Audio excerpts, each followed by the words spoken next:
lives on $2 a day. Most of us, our worst nightmare is the world's greatest dream. But if we don't focus on what we have, we focus on what we're missing, you're going to feel like that. And don't get me wrong, sometimes what's missing will give you some drive. Cool. But just got to balance it out. People are depressed, always focus on what they can't control, always focus on what's missing. And here's the third one they have. Third one. And by the way, most of you have one of these, maybe two. Not all three. If you have all three, I know you get depressed pretty easily. Okay. Third one, do you intend to focus on the future, the present, or the past? Now, we all do all three, right? But which one do you tend to put more focus on? The future, the present, or the past? What is it for you? Just say it out loud. Quick. Now, in this room, you hear a lot of the future, which in my country is called future. And most of you came here because you're interested in the future, aren't you? Isn't that why you came here? That gives you an advantage, doesn't it? Because most people tend to look at the past. If you focus on the past, since you can't control it, it's going to probably, many times, lower your energy or even depression. If you focus on the present, you'll probably be happier because the present moment's got more to it. A great business person looks at the future and the present, back and forth.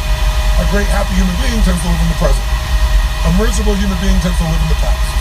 Now, there's some exceptions. If your past is the best part of your life, you might want to spend more time there. But the problem is, if you're trying to drive yourself into the future, and you're using a rearview mirror called the past, what's going to happen, my friends? Tell me what's going to happen.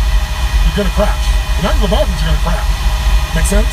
So these are just three. I can give you so many more, and if you decide to come to seminar, we're not just going to tell you this, we're going to work on it. But I want to at least make you aware of it. So if you catch yourself focusing on what you can't control, go, okay, of course I can't control this, but this is what I am in charge of. This is what I can control. I'm missing this, that may be true, but here's what I do have. That will shift your state, which is going to allow you to come up with a better what? Story, which is going to get you to possibly be able to use a better strategy. Here's the second decision you're making right now as you're sitting here. Second decision, as soon as you focus on something, you now have to give it a meaning. What does this mean? What does this mean? So for example, is this problem in your life a problem? Is it God punishing you? Would it feel different than if you said I have a problem versus God's punishing me? Or is it a challenge? Or what if it was a gift? What if this problem was truly a gift? Would it change how you felt, the state you're in, the strategy you would find, versus if you thought this was a curse? You better believe it. And every moment we're making decisions, once we focus on something, on what it means. Were you just humiliating me? Were you teasing me? Were you challenging me? Whichever one you come up with is going to change a very different relationship between you and I. And it's all what you make up in your head, the meaning you give it. Is this the end or the beginning? If you think this is the end of a relationship, are you going to treat the person the same way as if you think it's the beginning of a relationship? Yes or no? If you think this is the end of your career, the end of opportunities to invest versus the beginning of them, then your whole experience is different. If your economy really were to take a huge explosion and take a huge drop down, it would be one of the greatest opportunities of your life. The fact that it's no longer growing geometrically is an advantage to you, if you understand that. Because by the way, you make more money when things burn down than when they grow because they burn down faster. It takes years to build the towers in New York, burn them down in a couple hours. And if you're smart, you can know how to do well no matter what the economy is doing. That's really the skill set you got to master. But none of that will you get to unless you can come up with an empowering meaning for the situation. That's what makes somebody successful. What makes Oprah Oprah is she focused on what she could control. Oprah focused on what was possible, what was in the future, and how she could do something right now to make it happen. Oprah mastered meaning. She didn't say, I'm African American, I'm poor and I'm broke and I have no resources. She goes, I'm a tower of power and I'm going to find a way to make this world change. Those belief systems got her, those states and beliefs, to the strategies that made her Oprah. Make sense? So, the piece here is meaning. What does it mean? And then the third decision you're making right now, and again, when I say you're making it, be honest. You may not be making these decisions consciously. They may be being made in your unconscious just habitually because you're not paying attention. That's why you and I want to change our life. We gotta wake up. So we decide what we focus on, we decide what things mean, and then the third decision, we decide what to do. What to do. Do I quit or move forward? Do I go interview this person and figure out what they know, or do I just go home and have lunch? Do I enroll in this course so I keep growing, or do I go home and say, let's just see how I do? Your decisions are going to be affected. Do I stay married or do I get divorced? Do I walk up to that person and say, I want to meet you? Or do I just stay here and go, maybe it's not the right time?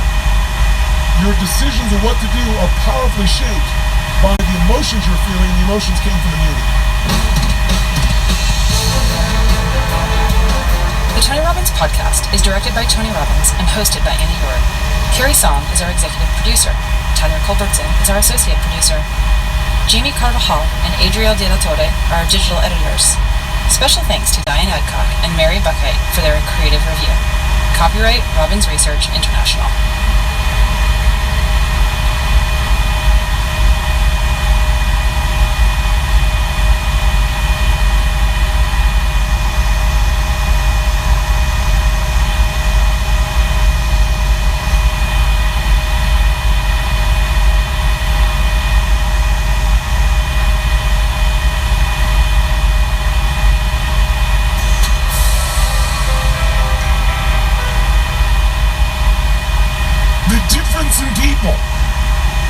The difference in performance, the difference in the final result, the outcome, is it usually dependent upon skill?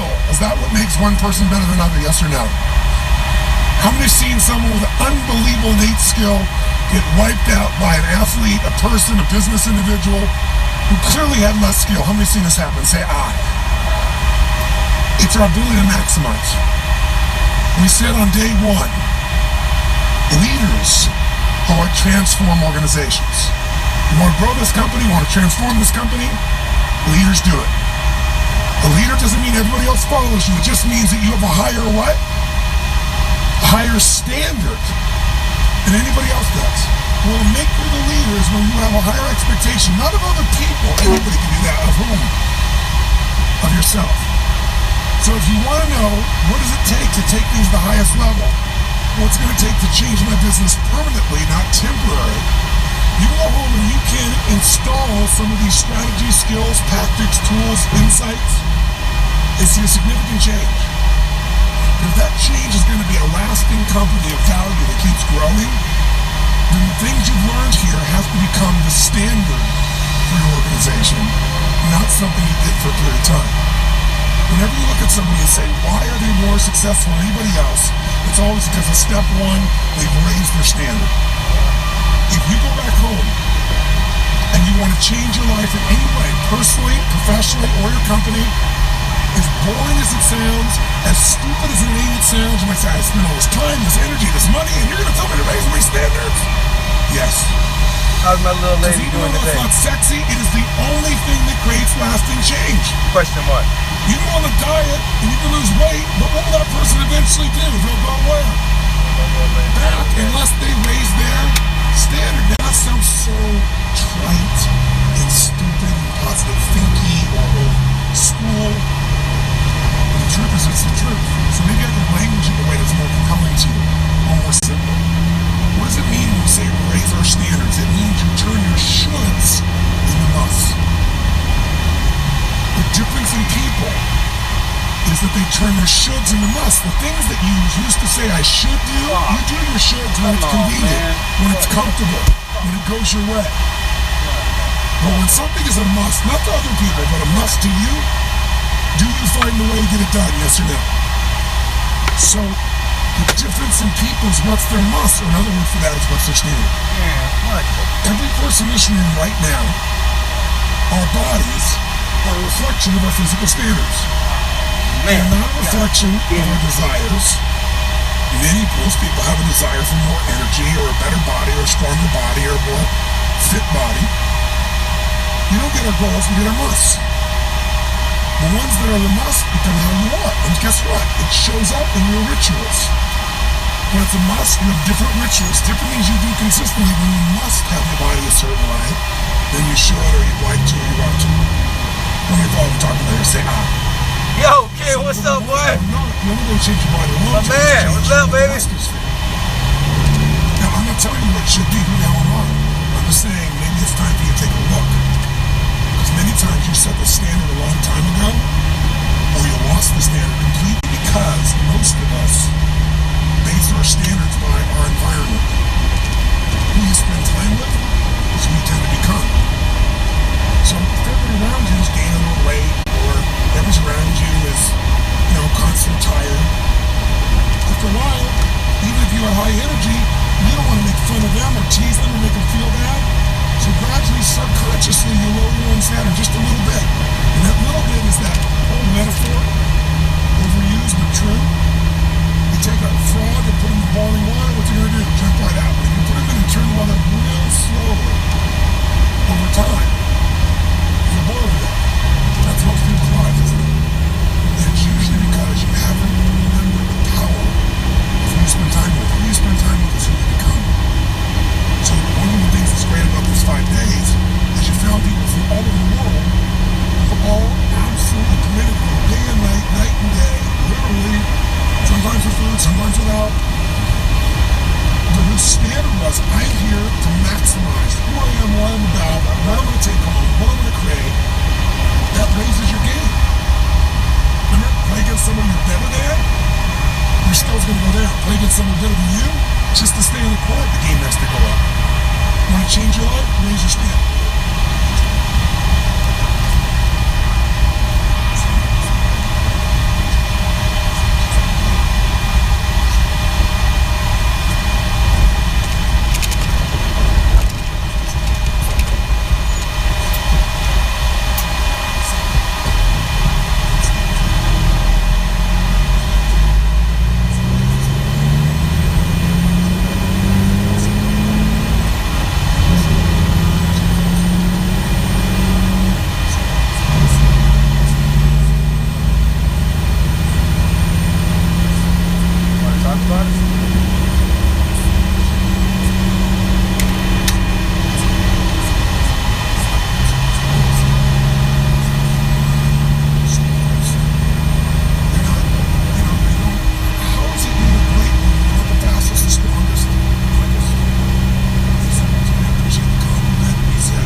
When he lost again, championship to Detroit. And he was on the bus, he said he was crying in the back of the bus. Yeah, I believe it when I see it. Pissed off at all the other players, they hadn't done their job. Andrew, I believe it when I see it, man. You're just talking, man. You ain't doing nothing.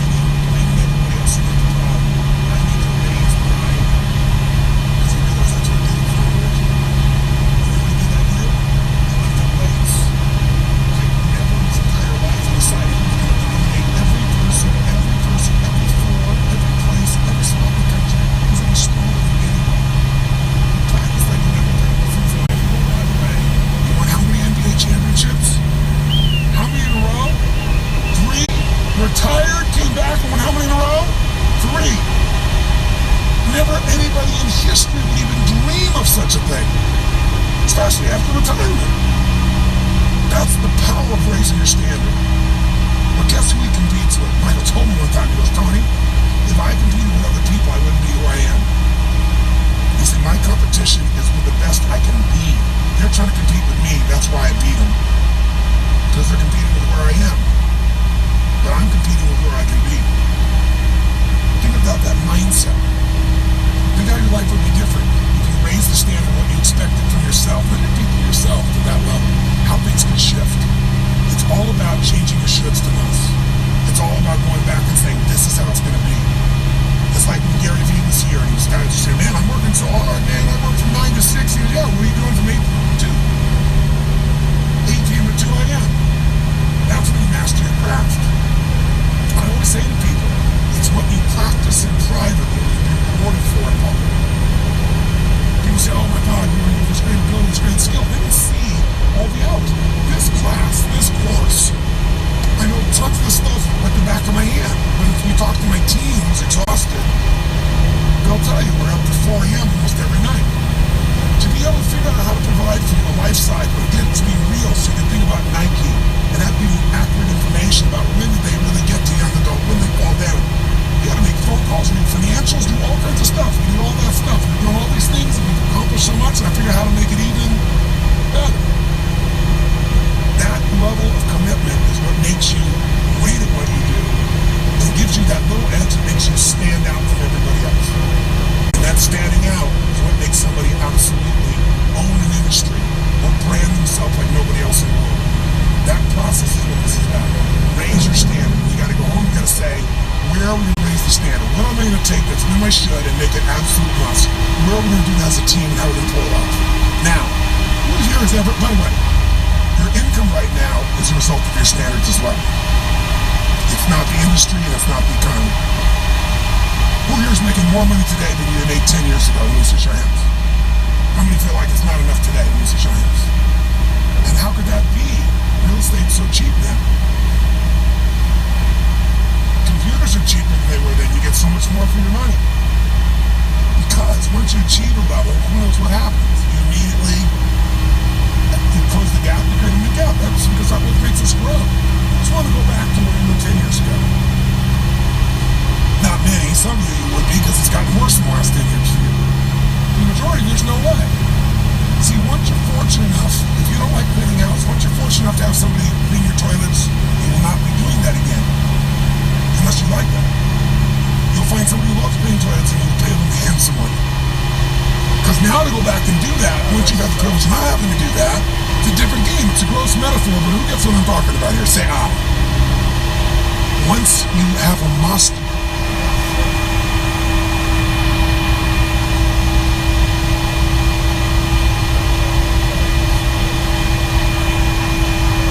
Damn, that sucks.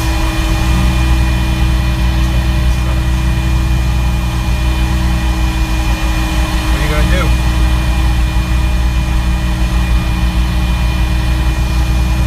What are you going to do?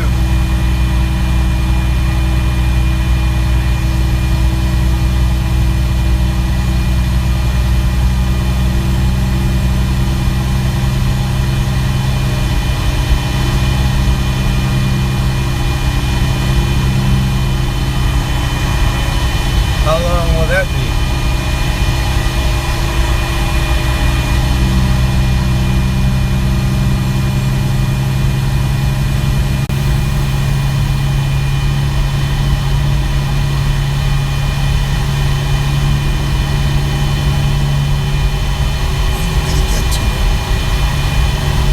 everyone in the industry was earning what they must earn at 9 more. Don't get me wrong, you might have big goals, big desires. It's not a must for you. Because even when the economy crunches, if it's a must, you will find a way. Nobody really be able to say, ah. See, when it was a must for me to get at one level, I did. I remember it was a must for me to finally make $1 million a year. I had my son Gerald Kennedy born, and I swore I would never have a child unless I was financially set. And I wasn't financially set. And he was on his way. I went from $38,000 a year to making $1 million a year in the next 12 months. That was all BS in my head. I thought all my growing up, all the pain was because my parents fought because there was no money. They would have fought anyway.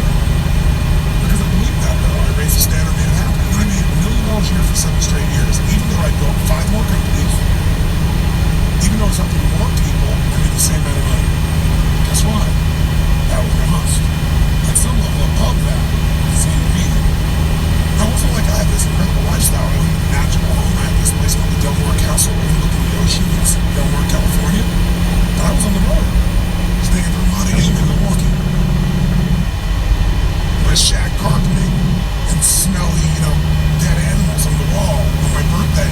And my maid, she's back at home in the castle going, oh, Mr. Robbins, happy birthday. Oh, I can't help thanking you. It's so wonderful. Oh, Mr. Robbins, it's so beautiful here. I was sitting out in the jacuzzi overlooking the ocean. Oh, yes. Oh, I've lost 22 pounds. I can't tell you. It's been so amazing. I get on your Stairmaster and I watch Oprah. I love your gym, Mr. Robbins. I'm thinking, she's got a multi-million-dollar lifestyle. How many can relate to this in some way, right? So I went from 38,000 to a million, so I changed my income. It became an absolute what? It was nothing about money. It was about growing. Because I knew to make more, I'd have to help more people. I'd have to expand. And I came to this goal. I wanted to feed all the people in San Diego that were homeless. First year, my goal was a third of the homeless people. And my goal was everybody. I said, if I can do 38,000 to a million, I should go from a million to 3 million in 3 years. And I did it in 12 months. I found the why. I found the reasons. Then to throw out the end. But it became a must for me, not sure. You're meeting your must, my friends. Maybe it's time to change your must. Some people's must is survive. Some people's must is to be okay. Some people's must is to have freedom. Some people's must is to have more than they can possibly spend. Some people's must is to take care of everybody around them. Whatever your must is, you're going to get it. When you leave here, get clear of your must. Or raise your will. Step 2, real fast. You go real fast. Leaders never raise the standard. And you get out there, oh, I'm going to go do this. I'm committed. I'm going to change this. I'm going to make that happen. I'm going to lose 50 pounds. I'm going to take my company to the next level. And you're all excited. And then all of a sudden this voice in your head goes, oh, you're kidding. Who's ever had one of these? Raise your hand and say, I. So once you raise your standard, you got to get certainty behind it. You can sustain it. And then you got to change your limiting beliefs. You got to change your limiting beliefs. And who has limiting beliefs, by the way? Who? Everyone does it. So you got to become aware of it and you got to destroy it. Now, how to do that? Honestly, if you've been to EPW, you know how. If you haven't, come to join me in San Jose or someplace else and come to the experience. When you change your limiting beliefs, everything changes. Because as you believe, so is it done unto you. If you believe you're right and you believe you're wrong, you're right. Whatever you're certain about, you find a way to support it. I always teach people to exercise. Try this. And if you know it, do it fresh. Look in this room real fast for everything that's brown in this room. I'm going to give you a test. What's brown? Quick.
seminar, almost every single one talks about the power of goal setting. Why? Because it's a fundamental key to all lifelong success plans you could possibly imagine. The challenge, of course, is we hear it so often, we tend to take it just a little bit for granted, don't we? And you get yourself to the point where you've heard it so often, you go, please don't talk about goal setting. You know, I know all about it. Yes, I should make sure my goals are stated in the positive. Yes, I should write them down. Yeah, I know all that stuff. Come on. But you know what? You got to be careful not to get caught in that trap called the law of familiarity. You know, where you get so used to it, you begin to take it just a little bit for granted. Because fundamentals have to be practiced daily. Hey, think about the greatest coaches you can think of in sports history. Names that come up for me are names like Vince Lombardi, for example, or John Wooden. What were they known most for? Teaching fundamentals to people that were already the best at what they do. I mean, think about it. John Wooden would take a basketball player, a kid who's the best in the world at what he does virtually, at least for his age group, and he can make a shot from virtually anywhere, and you go, that's really cute, kid. Get over here, and I want you to shoot 400 free throws. The kid says, I can do that. He said, yeah, well, let's see you do it. Or come over here, and I want to see you shoot 500 bank shots from 5 feet. Well, I can do that, the kid would say. He goes, yeah, I know you can do it. You're going to do it every day, this many times, so that you do it in the key clutch moments. You got to practice fundamentals every day. He won 11 consecutive national championships, unlike any team in history. That's the power of fundamentals.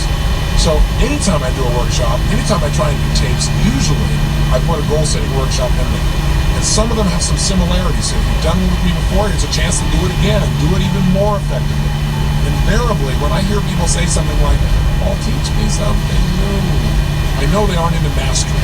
Because repetition, again, is the mother of skill. You've heard me say that over and over again. It's because if you want to master anything, you've got to do it over and over and over again. And every time I do a goal-setting workshop myself, I obviously make new distinctions. I set up some new goals. They change. So don't take it for granted and say, well, these two takes are on goals. And they're short and they're simple. And I can do that some other time. I already know my goals. Don't get caught in that hook. The bottom line is do the exercise as if you're setting goals brand new and fresh. And for most people, they don't have a clearly defined set of goals anyway. Again, you know, I'm now taking Taekwondo. And I have the good fortune of training with the Grandmaster of Taekwondo in the United States. His name is Grandmaster Jun Rhee. The interesting thing about Jun Rhee as a master is he taught me something. He taught me to go from the frame of mastering simple things over and over again. Everything he teaches to become a black belt breaks down to 7 simple moves. Isn't that interesting? And what's interesting is he says that most people never make it to black belt because they keep coming in and say, show me something new. He said, no. You have to master the fundamentals. And if you do those and you do them over and over again, you'll be a black belt easily and consistently. So don't get caught in those traps.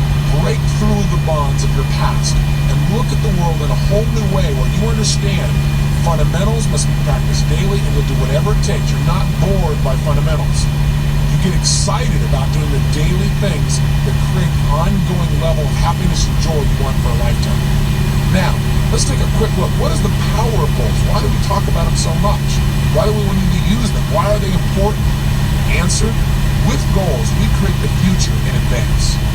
We create our destiny. We shape our lives. Hey, we all have goals, whether we know it or not. The problem is some people have really lousy goals. And whatever your goals are, they're affecting you. Maybe your goals are to get through this day. Maybe the goals are how to pay the lousy bills. The problem with goals like that is they don't exactly inspire you and get you to jump out of bed early in the morning and say, I can't wait to go out today and pay my lousy bills. Rarely does that really create emotion and drive inside of you. Goals can create the power to make us grow and expand and develop our success. But we've got to have something out there that's compelling enough to draw us forward. Done properly and specifically, they transform our lives. One of my best favorite examples is a study that was done in 1953 at Yale University. What they did there was an intensive study where they interviewed the graduating class just before they left school. And they asked them a whole series of questions, but the one that was most interesting for me was, they asked them, how many of you have a clear, specific set of goals with a written plan for their achievement? Well, interestingly enough, as you might guess, less than 3% had a set of written goals with a plan. 20 years later, in 1973, they went back and interviewed the surviving class members of the class of 53. And they interviewed these people to find out what were their lives like. Well, the interesting thing was the 3% that had written goals that specifically had a plan for their attainment appeared to be happier, more well-adjusted, more excited about their life as a whole. But see, those things are subjective. The one thing that's very measurable is this. The group of people who had written goals were worth more in financial terms than the entire other 97% that didn't have goals combined. Think about that. That's the power of goal setting. I can tell you in my own life, it has transformed me. That you can know all the techniques of how to condition yourself to succeed, but if you don't know why you're doing it, and you don't know what it is you're moving towards, then it's where you're going to get the most out of yourself. Years ago, I had the unique good fortune as I began to study some of these technologies for optimum performance. I was invited to go to Russia, and I spent over there approximately 2 weeks. During that time, I got a chance to explore many aspects of Russia. I got to go to the universities, I got the chance to meet with some of the people who were involved in optimum performance technologies. And in the process of doing that, I found myself on one stretch where I was on the Trans-Siberian Railway. I was going literally from Moscow all the way to Siberia and then back to Leningrad. We're talking about a large stretch of land, a lot of time to just spend. During that time, I was just starting to develop some of my personal power. I really hadn't created my life the way I wanted it, but I felt like there were some possibilities out there. I was still living in my 400 square foot bachelor apartment. I was still overweight. I was still in a position where I really didn't have my life where I wanted it in terms of my relationships. But on that trip, for 2.5 days, all I did was set goals. And then for another 2 or 3 days, all I did was design plans on how I was going to achieve them. And I set goals that were well beyond my present ability to skill. I had no idea how I was going to make them happen. That's important. But I operated from a principle that's talked about in every religion known to man. So regardless of what you believe religiously or spiritually, it's a common law. That is the power of absolute, total belief and faith. I operated from a frame that if I could get inspired enough, if I found a goal that was exciting enough for me, I would figure out how to make it happen. Even though right now it might seem impossible, I would pull it off. And I laid out goals for my life in virtually every area. Personally, emotionally, socially, spiritually, physically, financially. And I chunked down, what do I want in my life ultimately, and what do I want right now?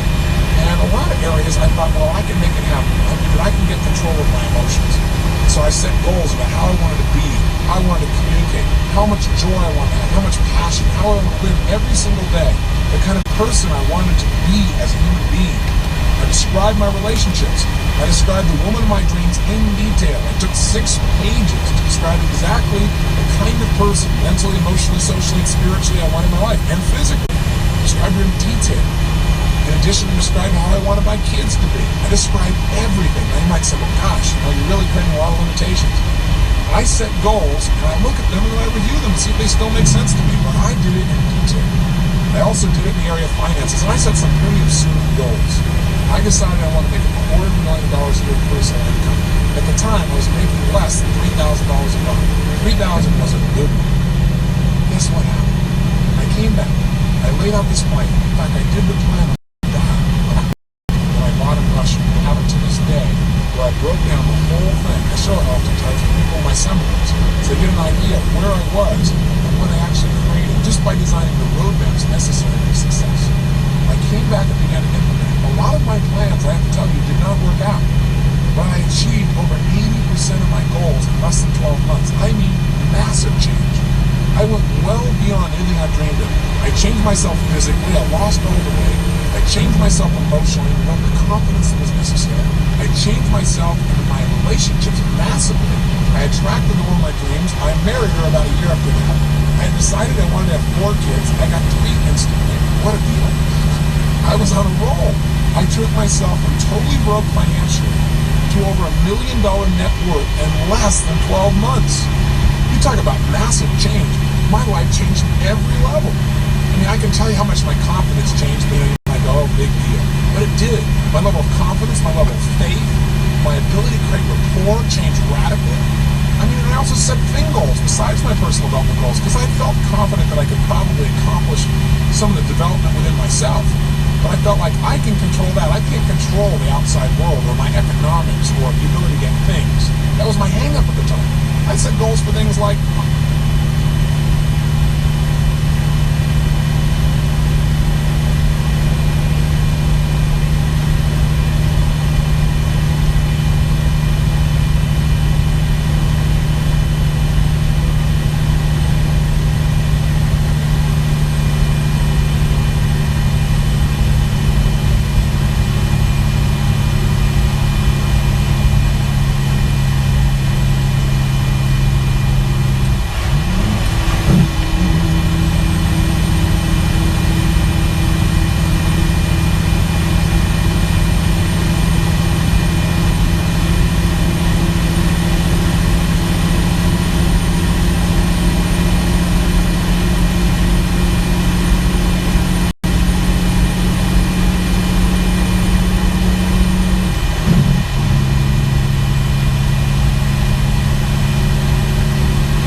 thing was, the 3% that have written goals and specifically had a plan for their attainment appear to be happier, more well-adjusted, more excited about their life as a whole. But see, those things are subjective. The one thing that's very measurable is this. The group of people who had written goals were worth more in financial terms than the entire other 97% that didn't have goals combined. Think about that. That's the power of goal setting.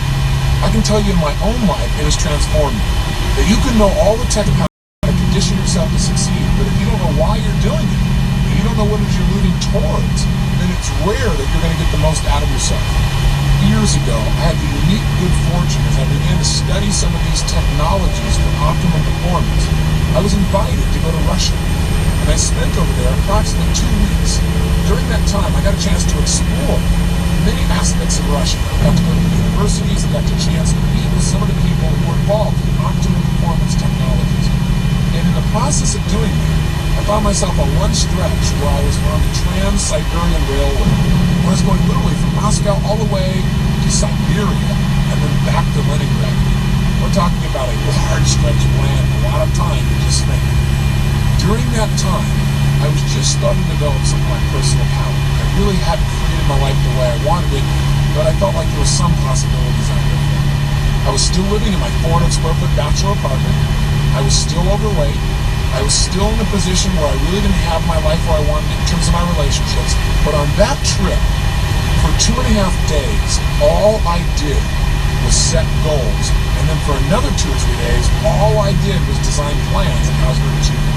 And I set goals that were well beyond my present ability to scale. I had no idea how I was going to make them happen. And that's important.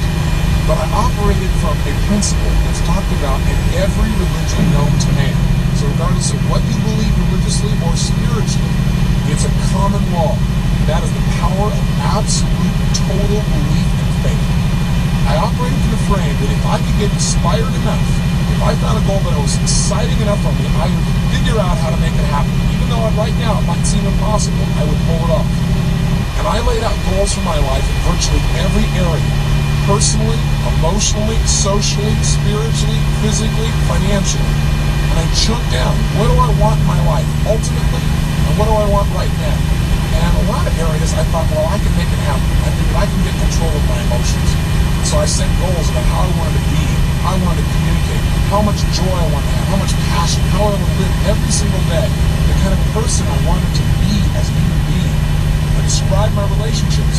I described the woman of my dreams in detail. It took 6 pages to describe exactly the kind of person, mentally, emotionally, socially, and spiritually I wanted in my life, and physically. I described it in detail.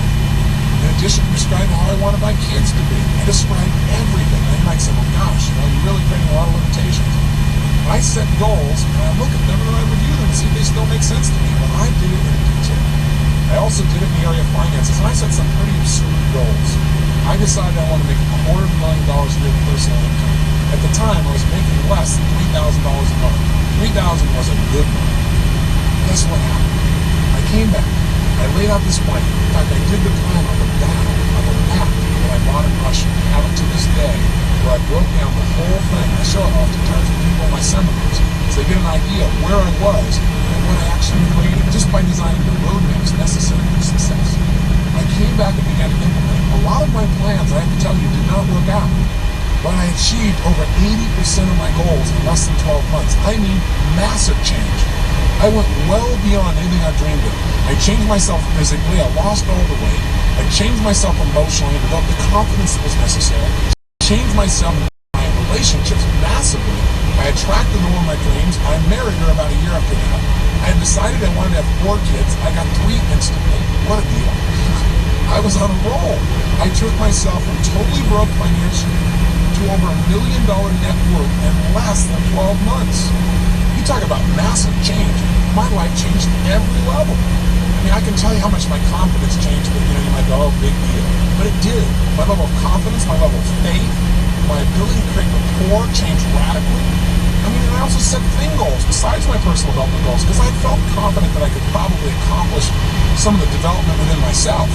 But I felt like I can control that. I can't control the outside world or my economics or the ability to get things. That was my hang-up at the time.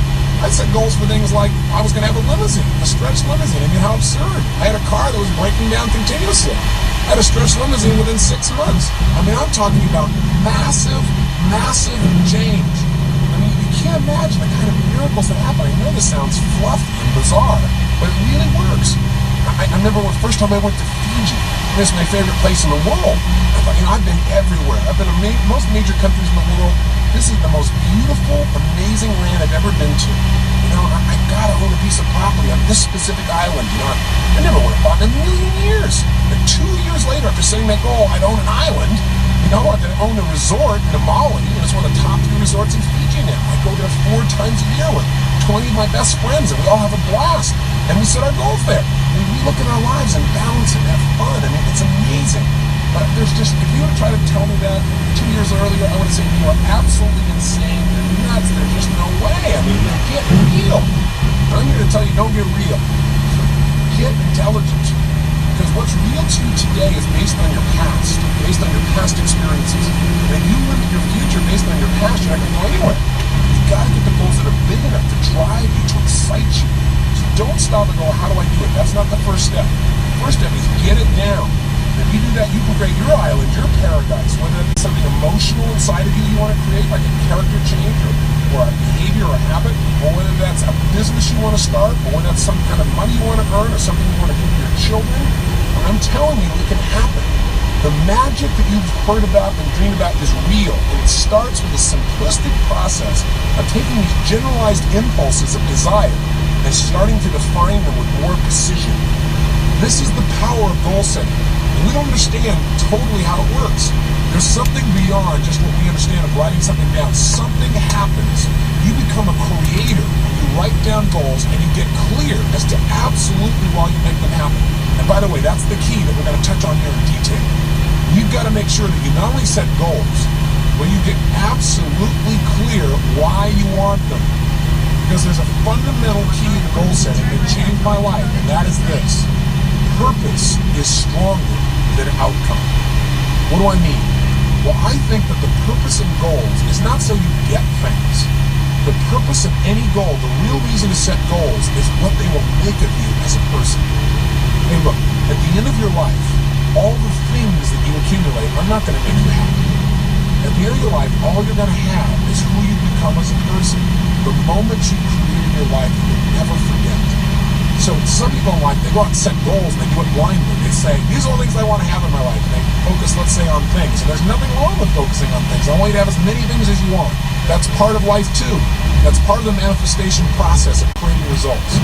But if all you do is focus on getting things, it may cost you. Some people in their desire to get things have given up their own integrity of who they want to be, of what they want to create in their life. You got to be careful with that. You got to make sure when you set a goal, you know why you're doing it. Hey, you might work real hard, for example, to do something like thing-oriented. Let's say you want to make $1 million.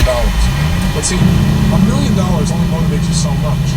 Becoming the kind of person who's able to manifest total abundance financially and physically for themselves and the people around them, that's rather exciting. Having the freedom that you think the money will give you, or having the ability to give, or having the ability to do things you think that money will give you, or having more time, that'll motivate you a lot more than just the money. Does that make sense? The problem with setting goals is, one, most people take them for granted. They don't do it seriously, and they don't do it consistently. They do it once a year, and they do it in New Year's. They run into the New Year's syndrome. They set a goal, and they don't even look at it until a year later. They go, oops, I kind of screwed up, and they set a new one. So they have no power. Secondly, they don't realize the power of goals. They take it lightly. Now they go, well, yeah, I got these goals, but they don't make sure that they get it inside their head where it's absolutely real for them. They don't realize that when they set a goal, they're now creating something in life. And finally, the biggest challenge, I think, is that these people don't know why they're going for their goals. So the object, the goal itself, yeah, they get enthusiastic for a while and then it dies out. Again, why is different for everyone. You've got to find out the reasons. I believe this. Reasons come first, answers come second. You get a big enough reasons to do something, to accomplish something, you can figure out how to do it. But if all you do is set up a goal and say, oh my gosh, how am I going to go about it? You're not going to be inspired enough. It's not going to be compelling enough for you to really create long-term results. Every great success I know is figure out the why behind their goals, and that's their power. So in our process on the next tape tomorrow, when we do the goal setting workshop itself, we're going to spend a good deal of time focusing on why do we want these goals after we've identified them. And secondly, how are we going to go about making it happen. But that's secondly. We're going to start with the frame that we can achieve anything as soon as we think of it. Somebody once pointed out to me a long time ago that desire in its Latin form means of the Father. Desire. I thought that's interesting. In other words, anything that I desire, that thought process has been given to me. And with the ability to have a goal, I believe instantly comes the ability to achieve it.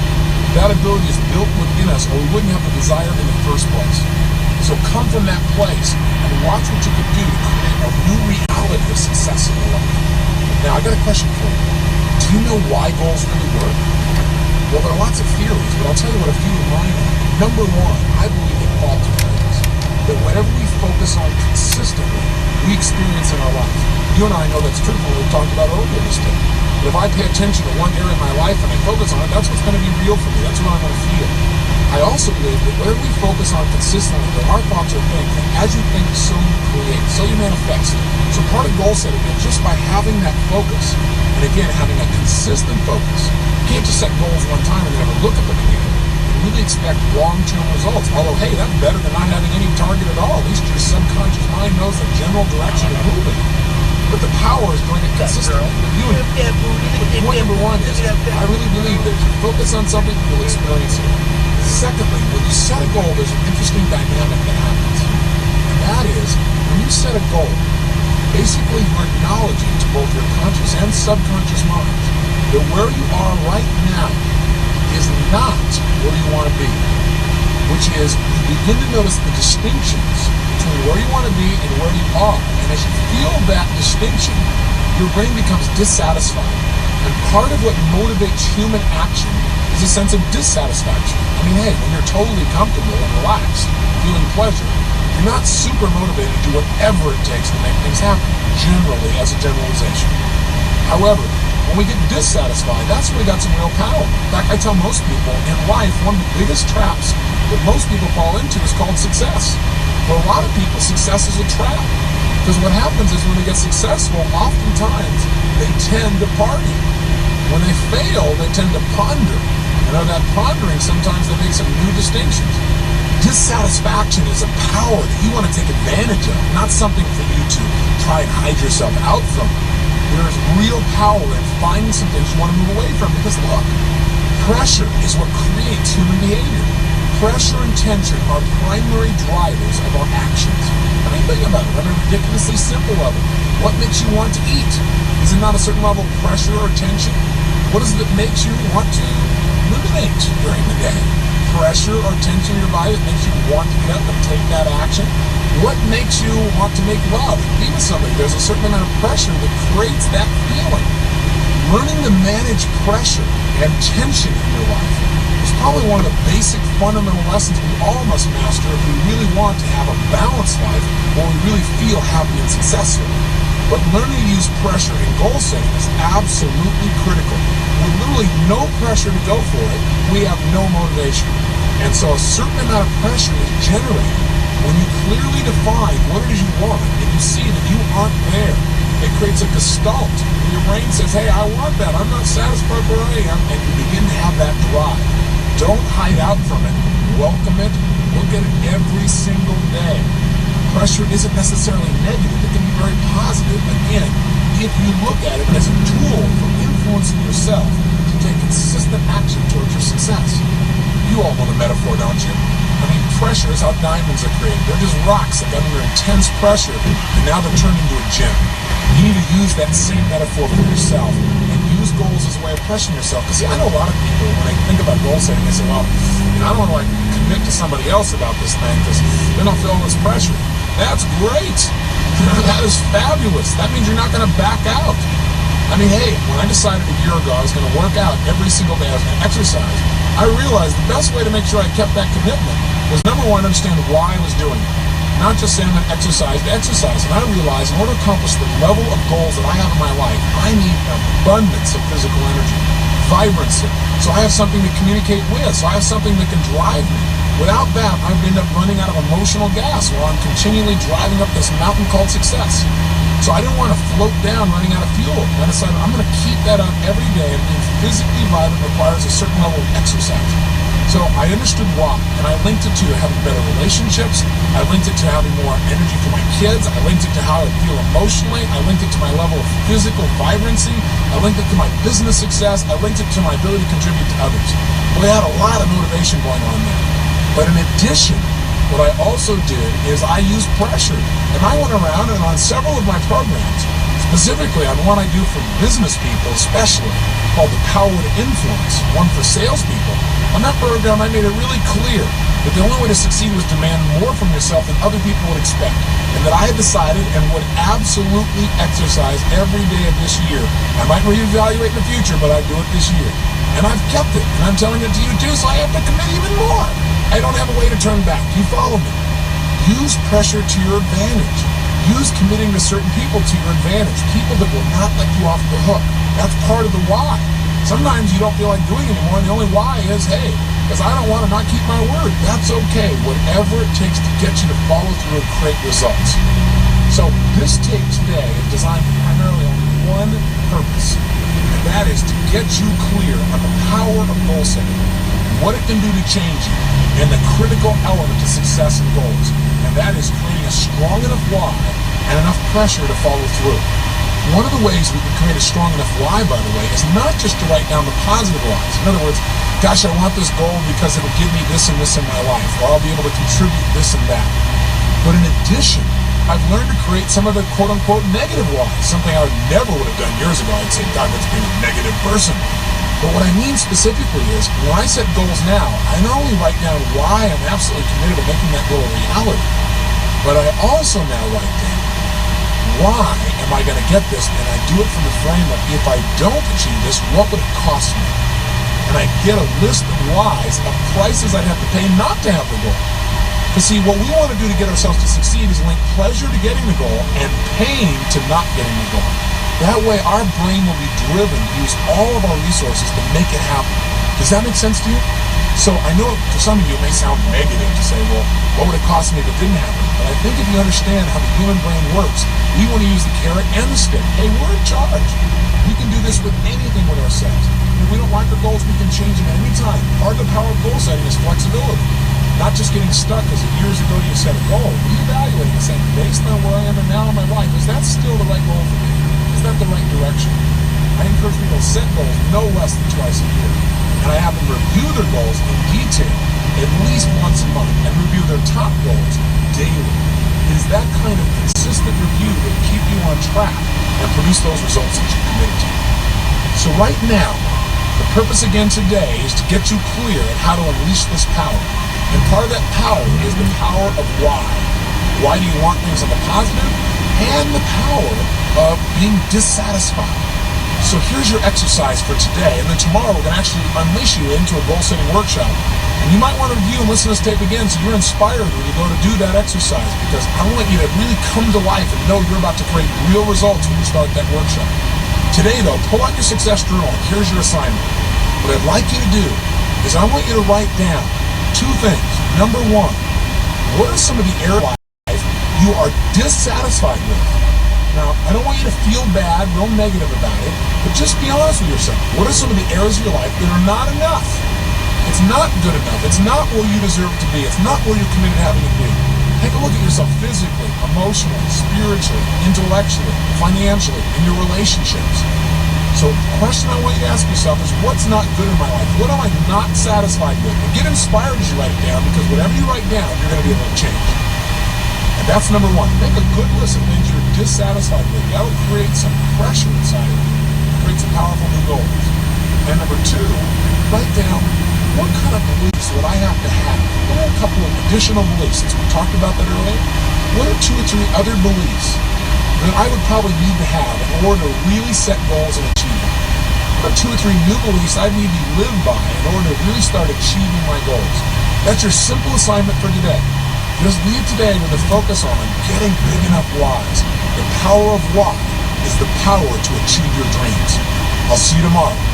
Remember, live with passion.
Yeah, it's ready for the next truck info? Yep. Yeah, going to Oakdale. Can you hear me? Yeah, it's Gilman 77 going to Oakdale, BJ. Last four is 4446 or 45,000 or 47. Oh, I'm sorry, 44,000, so make it 43.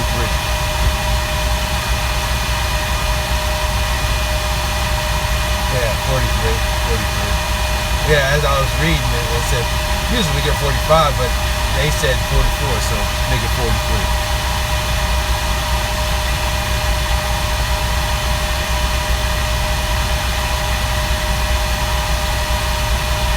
Copy. No, that's what I call it.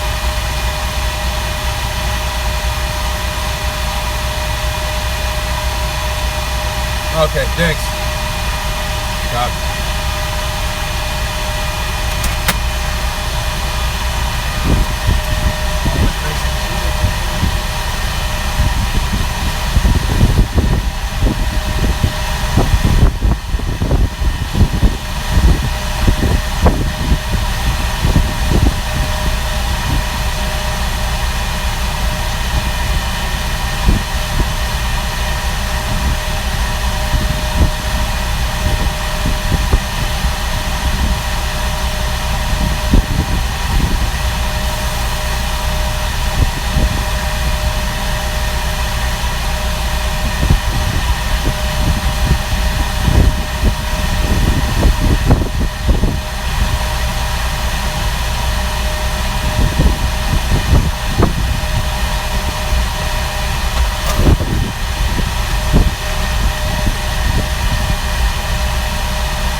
or somebody else?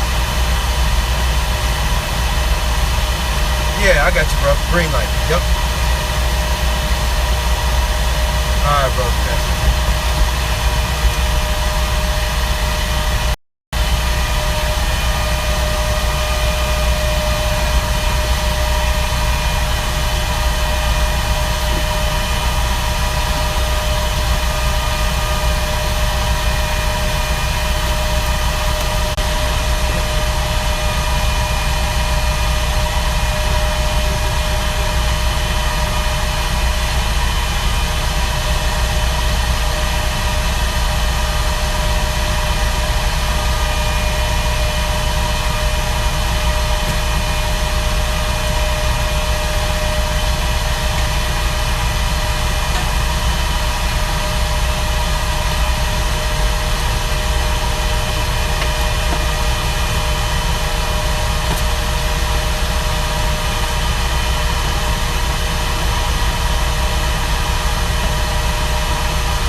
bug.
What's up, everybody? This is Tim Sykes. I'm sorry it's been a little while since my last video. I've been a little sick. I'm finally feeling better. I am training live tomorrow with several European training challenge students here in Madrid. I'm excited. But first I want to go over some of the recent plays because there are so many good examples of stocks running. I've nailed some of them, I've missed some of them, but you guys who are students, my chat has been on fire. I am so proud of so many students, especially when I'm sick, for you guys to nail it. It really just speaks volumes to how much you're studying and how much you're learning. So first I want to start with the best biotech penny stock. I posted this video on July 26th, so roughly 2 weeks ago. When the stock was at 75 cents a share, I was long the stock over the weekend because, as I talked about in this video, they basically specifically said what the next article was going to be. The article was titled AVXL may have just cured Alzheimer's. So you have a huge article hype. And I don't care whether they cured Alzheimer's or not. It's great if they did. I've learned over time that most penny stocks are full of crap, so they probably didn't. But I also bought the stock because I knew how hype could spread. And a lot of my doubters criticized me because the stock was already up from 55 to 75 cents ahead of this news. And I said, you know what? I think the hype has more to go. I compared it to Chapter 6 in my best-selling book, An American Hedge Fund. How I similarly bought a company that was going to have news over the weekend, and they were going to be on TV, and I sold the stock for $100,000 cost gain. I was just a freshman in college. This time it's a little bit of a different market. The news wasn't as totally hyped up. I wasn't sure if people would see it. But I bought the stock because I have learned never to underestimate hype. And in the past 2 weeks since I bought this stock, and I sold it too soon, I sold it in the 80s. So I made a few $1,000s. But the stock has actually gone all the way up to 160. This was July 25th. This was right when I bought the stock right here on this chart. And for several days, it got up to 95 cents. So I underestimated it a little bit the next day, and then hung out around 80 cents. And it kept going all the way to $1.50. So it was 100% plus winner. More than a few hundred of you guys have thanked me for this pick. Don't thank me. Thank the stock market for giving these opportunities again and again. And yeah, I guess I have made enough videos and DVDs showing you these patterns. So thank yourself if you put in the time and effort to watch it. I'm not timing these perfectly, okay? I made a few $1,000s. I hugely underestimated it, but I was on the right track. And that is the key to my success. I want to also give props to a few students like this guy. This is Jason Yarborough. He made $1,800 today off AQXP using techniques learned from Tim, and that's extremely scared and painful. If I would have known, I could have made $35K, but I'm content to make steady unit campaigns that I can duplicate over and over again. These are recognizable patterns, and anyone can learn to find them. Thanks so much, Tim. I had about 2K left in my account when I started with you, and after 2 months, I have now nearly 10K. So he has quintupled his account in 2 months, and I want to bring up AQXP because these students nailed this. I have to tell you, my top student, Tim Bertani, and I, neither of us made any money whatsoever on AQXP. Okay, Tim Bertani actually lost nearly $10,000 shorting this too early. I didn't trade it, I was sick, but the chat room nailed this, and that is what I love. My chat room is not just about some bullshit follow the leader kind of chat room. Like, there are too many chat rooms who they all buy the stock of the leader of the chat room, and it becomes a self-fulfilling prophecy. I did not even trade this stock, right? This is filming this on a weekend. But the chat room nailed this in the low twos. You buy the breakout over the day high here at 3-ish, and a lot of you guys, I thought that it was over at 5. I hugely missed it. I didn't trade it, but this happens every now and then. This is the beauty of penny stocks. They can really run from 3 to 4 to 5 to 6 to even 10 all in one day. And I don't know where this goes next week. It probably got a little ahead of itself, but this is the beauty of penny stocks. This is why it's unfathomable to me that people hate on penny stocks when you have this kind of profit opportunity. Congrats to Jason. I also got to give props to this student, Peter. He says your chat room is a gold mine, paid for 2 semesters of college credits. Your lessons are really changing my life. I love hearing that. Here is the news on AQXP. They reported positive results from secondary endpoints on phase 2. So it's a biotech. And in this market, biotechs can run, as you saw with AVXL and now AQXP. Any stock with a small market cap. Okay, this stock, yes, it's now up a ton, but it's still only a $100 million market cap. So while CNBC and Bloomberg and pretty much every respected financial media outlet ignores stocks trading under 100 million, under 50 million in market cap, they can run like a motherfucker. And that, I wrote this blog post, I'll link it under this video, is my secret formula for finding penny stocks pre-spike. This was a chart of PTBI. The chat room and I nailed this in the 3s before it spiked to the 7s on news of a new billionaire investor. The key is that this was under a $100 million company. Most companies that are traded as stocks that are under $100 million are total crap. But if you can have positive news and huge volume, look at the huge volume, okay? We bought it when no one really even noticed it, and I bought it several times. And, I was right for a little bit. I took profits of 20, 30, 50 cents a share, which is what I usually do. And this thing kept going. Look at the volume when the market opened. And this can happen. So look for small companies with good news, whether it's biotech or billionaire investors. I do want to bring up one earnings play. This is CRK I'm getting a lot of questions about. I only made a few $100s. Again, I was really, really sick, and I was in Milan and Ibiza, so that's going to be my excuse. But normally, you know me, I'm not a great trader or perfect trader anyways, but when I'm sick, I'm going to be an even worse trader because I'm feeling like crap. I feel obliged to tell you about these setups, but no way am I going to have enough patience to really profit. The reason why I bought CRK, I said it's an earnings winner with 14 million shorts breaking out to new day highs. This could be a runner. I'd love to see a retest past yesterday's highs of 150-ish. And I sold too soon because, frankly, it just didn't do anything for too long. But here is the news, and here's why I bring it up. Because this is a company that reported earnings. I'm not guessing on the earnings. The news is already out. And the stock has already spiked from basically $1 to $1.50. And I'm buying it in this mess. I was buying it in this consolidation in the 130s. And I'm thinking that it has more room to run and it's going to retest the 150 level right here. And I was buying it right in here. I held it for nearly an hour, which, when you have a fever, an hour is a long time. And it just wasn't breaking out. I was like, it was worth a shot. I went to go take a nap. And sure enough, the thing breaks out. Once it breaks the day high here at 150, it goes pretty much straight to 2. That is fantastic. That is called a short squeeze. And the way that you can spot this, if you go to Yahoo Finance, a lot of people are asking me, just type in the ticker, CRK. Anytime a stock spikes, I want you to do this. Look at the news. The news is, look, their loss narrower than expected. They have a loss. A lot of people are confused, Tim. How is it an earnings winner if they have losses? Well, again, because CNBC and all this media crap that you have learned from, they've taught you the wrong shit. Losses don't matter. Revenues don't matter. If you look at companies like Instagram, they had no revenues and they had massive losses when they got bought out. It matters about growth and perception and expectations.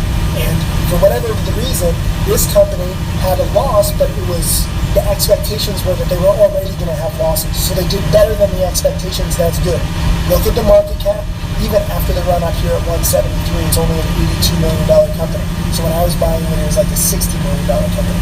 On the left-hand side here, I want you to go to key statistics. Every earnings winner, I want you to do this. And an earnings winner is defined by a stock that spikes in reaction to earnings, not the actual earnings numbers. The reason why I hate these media companies, they brainwashed you. And the reason why their ratings are at all-time lows and my subscribership is at all-time highs is because the stuff that I teach actually works. I don't give a shit about earnings. I care about the reaction to earnings. But here is the tell. Shares short, 14 million. Shares short prior month, 16 million. So out of all of these numbers, you have to understand that there are 14 million shares that are betting against this company.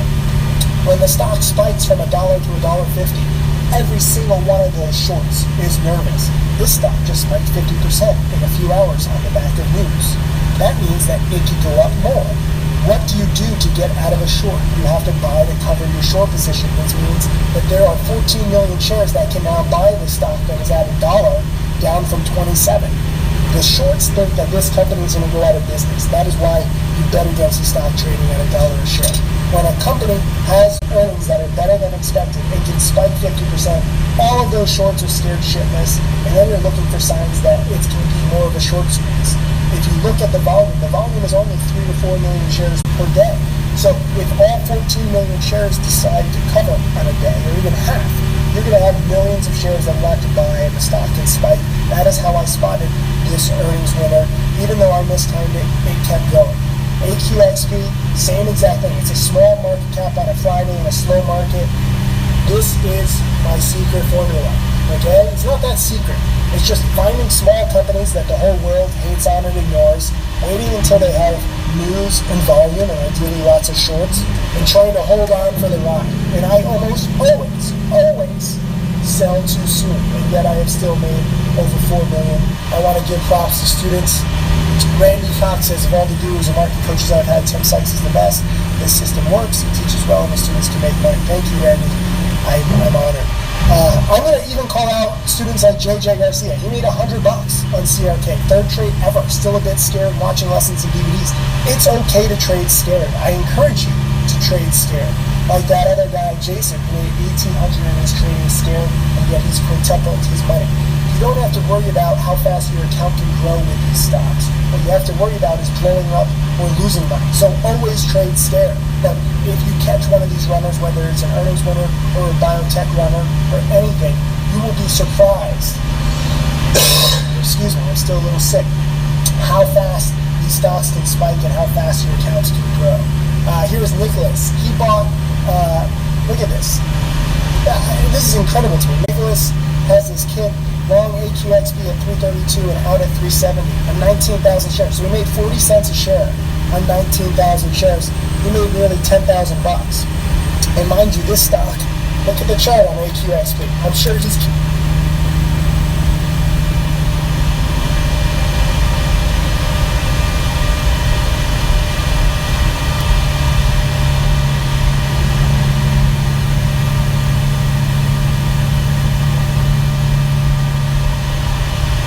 Let's take North Dakota 22 in 2.5 mile.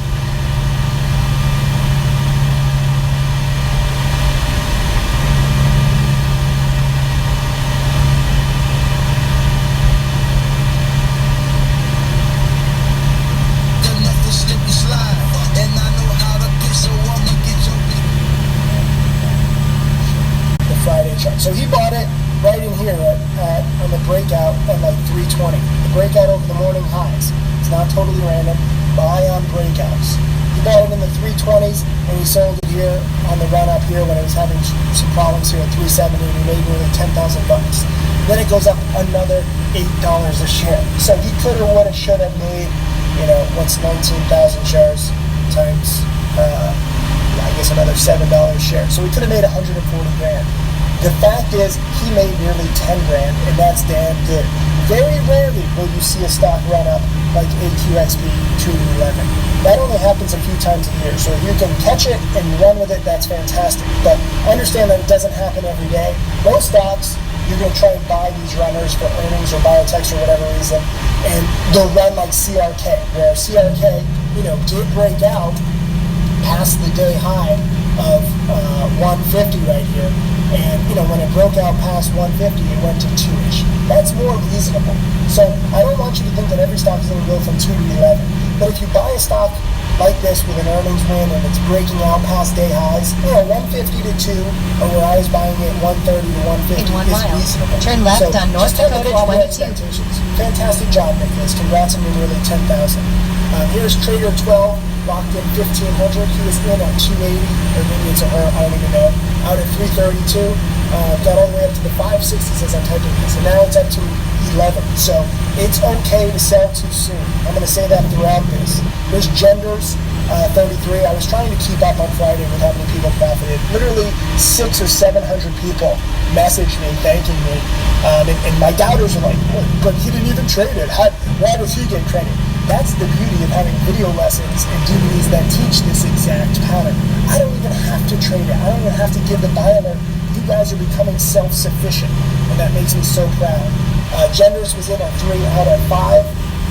Meadow Disalvav made $2,000 on a $2,000 account. Day traded for life, made $1,000.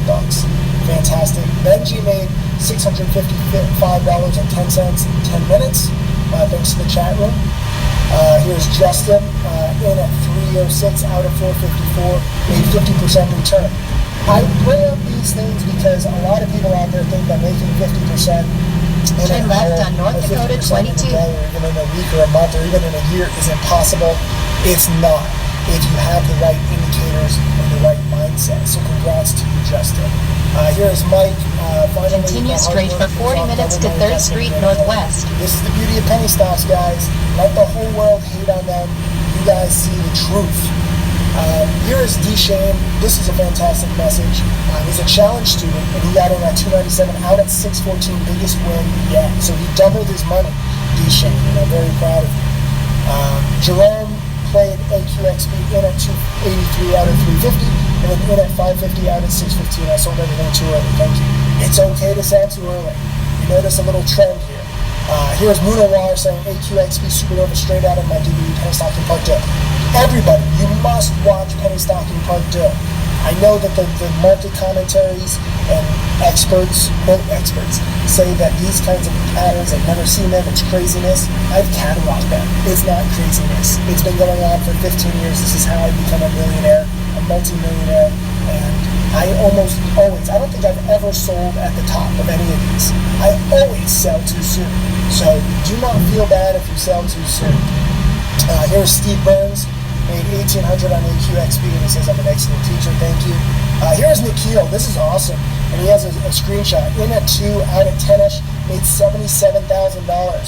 This is fantastic. I am so proud of Nikhil. Whether you made 700 or 7,000 or 77,000, all told, I'm adding up all the gains. I think that the students might have cracked $1 million. A lot of people are still just posting it right now. Here is Radik. I'm sorry if I mispronounce your name. He's showing specific brokerages. He traded a few times. He made 2,400 here, 1,200 here, 1,800 there. That's a $5,000 plus profit. That's fantastic. And then I tweeted this, memorized this, because this is Tim Gattoni, and I linked to the CNN article. And he's turned 1,500 into $1 million in 3 years, and now he's up to 2.7 million. This is how this works, okay? A lot of people ask me, how does this work? How can I turn 1,500 into $1 million? It's not off one pick, okay? It's off plays like this, over and over and over again. Playing volatile penny stocks, trading them, not necessarily perfectly, not necessarily, great at all, but using that volatility to bank again and again and again. So I want you to look at trades like CRK when it goes, consolidating. I'm not saying predict the earnings win, but once you see the initial spike, watch it, and then watch that day high here at 150-ish. Watch it like a hawk. And when it breaks out, understand that it can be a short squeeze because of the shorts. When there's a play like AQXB and it's a biotech runner, watch it like a hawk when it breaks the day high right here around 3-ish. And if you saw it at 320, 354, 455, 6, 7, 8, 9, 10, this is beautiful. I wouldn't be buying or shorting it up in here. I have no idea what it's going to do. The time to really trade it is when it's early in the breakout pattern. So CRK, AVXL,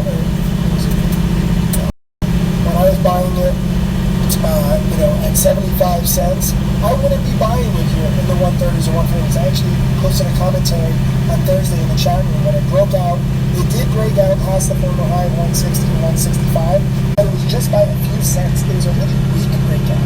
So don't just train yourself to buy breakouts. Understand that some breakouts are actually fake outs. And unless the breakout is very convincing, it's okay to get out. So AVXL, congrats to everybody who bought on the moves that I alerted 2 weeks ago. You have plenty of time to take profits. Do not hold the bag on any of these stocks. Do not think that this company actually is going to cure Alzheimer's or that AQXB is going to keep going. They could. I'm not saying that it's definitely not going to happen, but the real time to buy it and the real time to profit and take the meat of the move is to buy the breakout. CRK, we saw a clear breakout over this high at 150. I probably shouldn't have been buying in the 130s. But I wanted to alert you guys because I wasn't feeling well and I wasn't sure how long I was going to stay awake. And I was right. It did have spike potential. AQXP had spike potential and it keeps going. This is the beauty of low price stocks. Send this video to people. I know your friends and your family are like, oh, don't trade penny stocks. Wolf of Wall Street is so evil. Some of these stocks are not evil. Some of these stocks are not scams. Just use them for their volatility and buy the breakouts if they can run. Try and hold on for the ride. Try and make 20, 30, 50, 70, 100%. Don't expect that they're all going to go from 2 to 10. This is an outlier. But understand that it is possible. And you can make, 2 semesters of college in one day. Look at people like this. I really want you to get inspired by people like this. This is why I posted this. Jason Yarborough paid $1,800. And he had just $2,000 to his name 2 months ago. And this is Peter, paid for 2 semesters of college in 40 minutes. This is not random. This will happen again and again. The question is, will you be prepared? I'm going to go get some sleep. You guys, you challenge students. I will see you tomorrow trading live in Madrid. It's going to be a fun day. Thank you. See you. God bless.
This is Tim Sykes. I'm sorry it's been a little while since my last video lesson. I've been a little sick.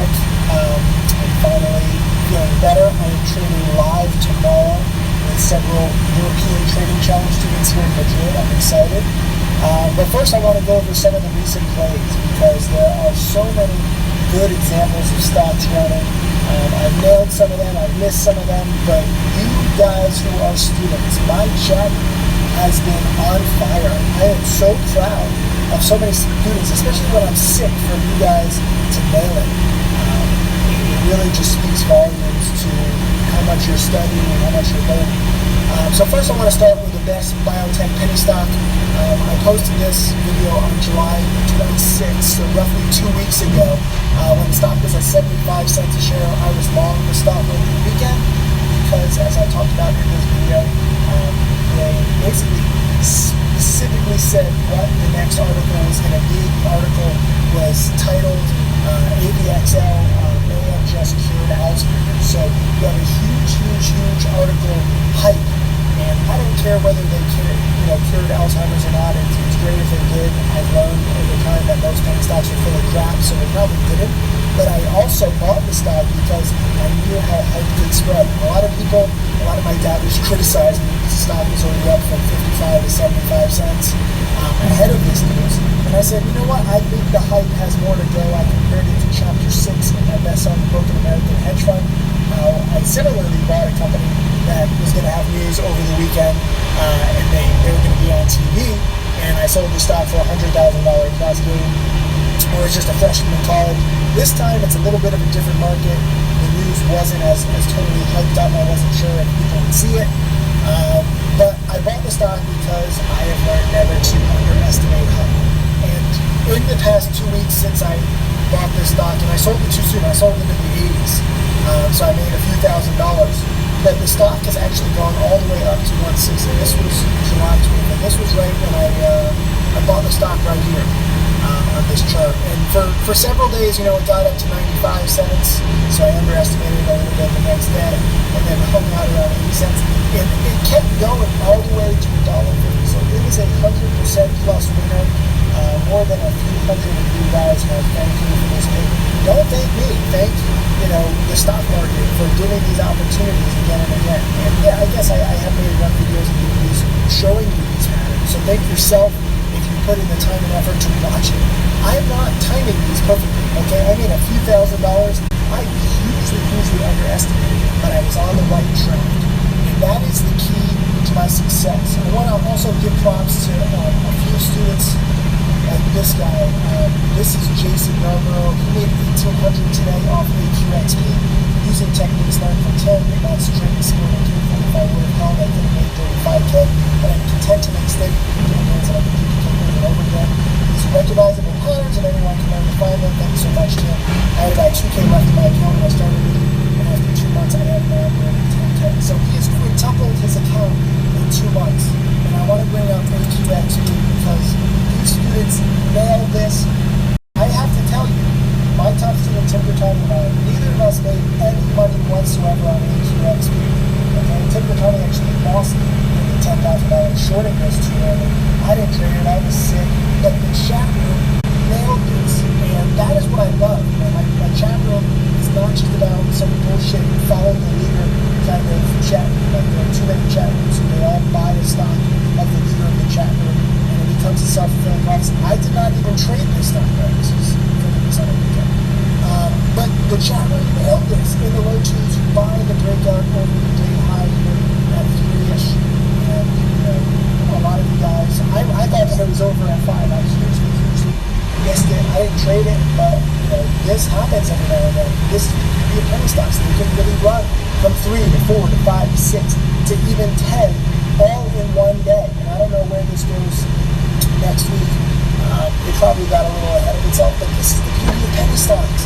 This is why it's unfathomable to me that people hate on penny stocks when you have this kind of profit opportunity.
sick. I also got to give props to this student, Peter. He says your chat room is gold mine for 2 semesters of college in 40 minutes. Your lessons are literally changing my life. I love hearing that. Here's the news on AQXP. They reported positive results from secondary endpoints on phase 2. So it's a biotech.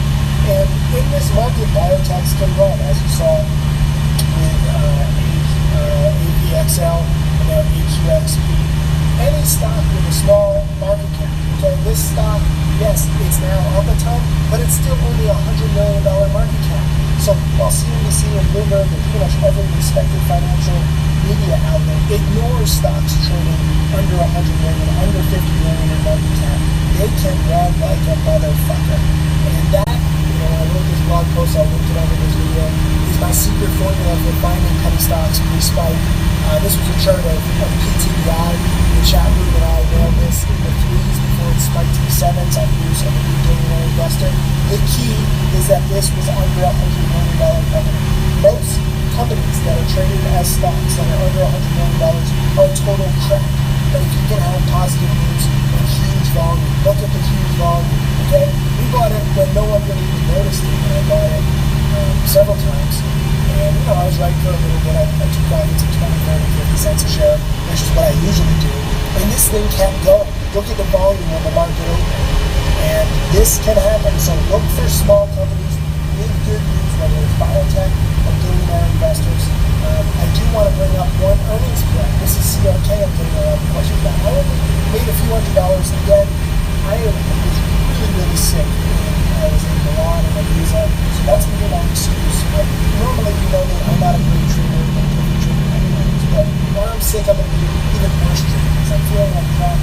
I feel obliged to tell you about these setups, but no way am I going to have enough patience to really profit.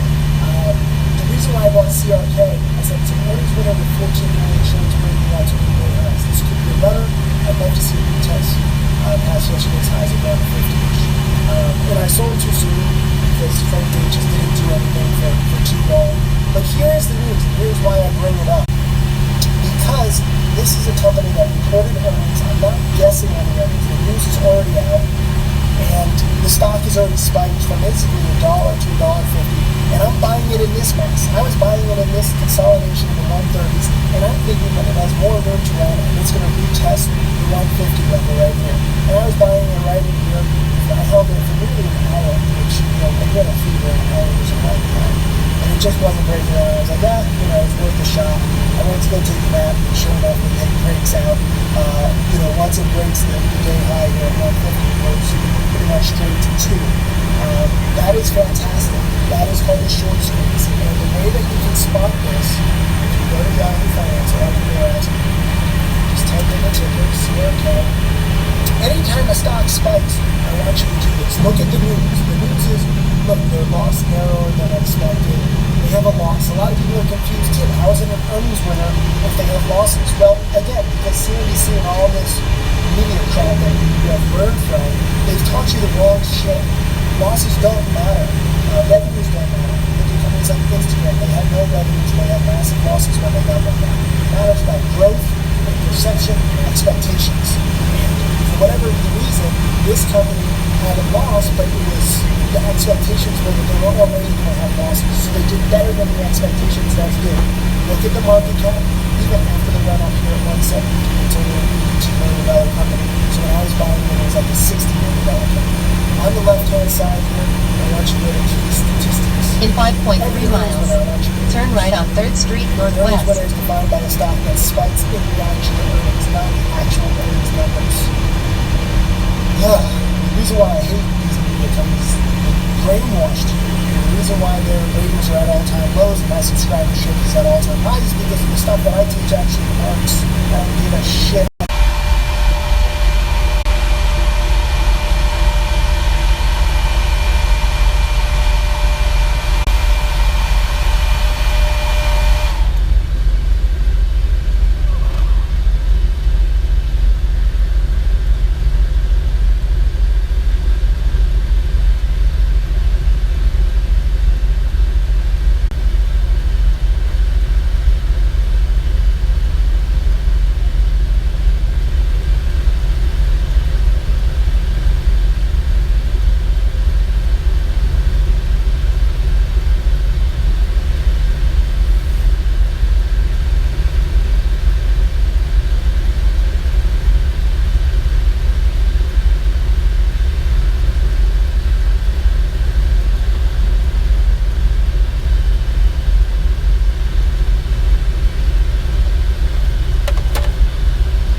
22 bypass. In 2.4 miles, at the roundabout, turn right on North Dakota 22 bypass.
Let there be light.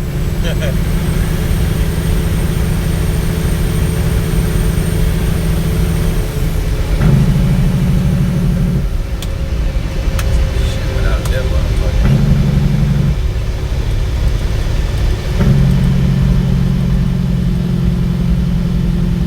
Nah, I sleep in the truck, man. I don't waste no money on no fucking room. No, just sleep in the truck, man. I got a KW 900. It's space. I got a lot of space, man. All loaded up. It's nice. Plenty of room. At the roundabout, turn right on North Dakota 200.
brake for 20 minutes to US 85.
Stack money, something comes my way where it's not as risky.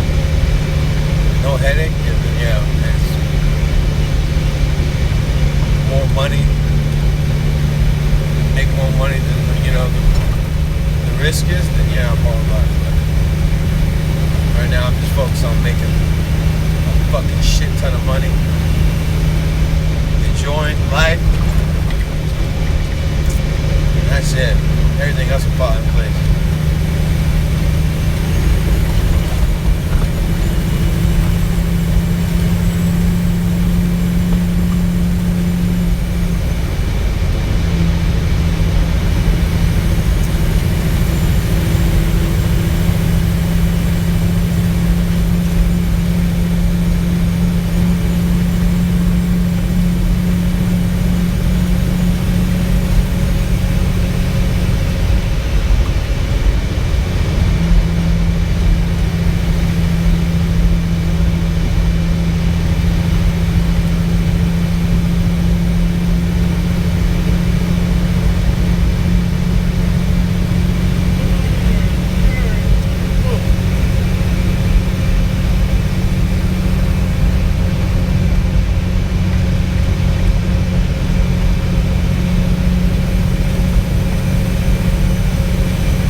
quarter of a mile.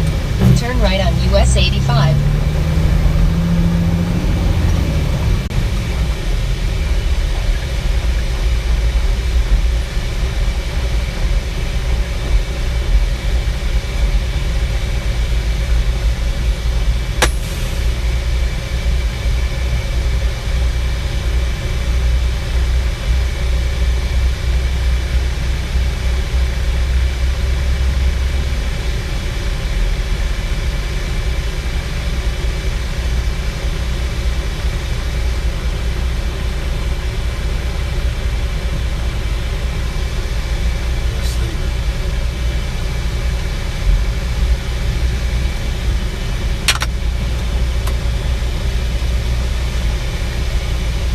Sleep.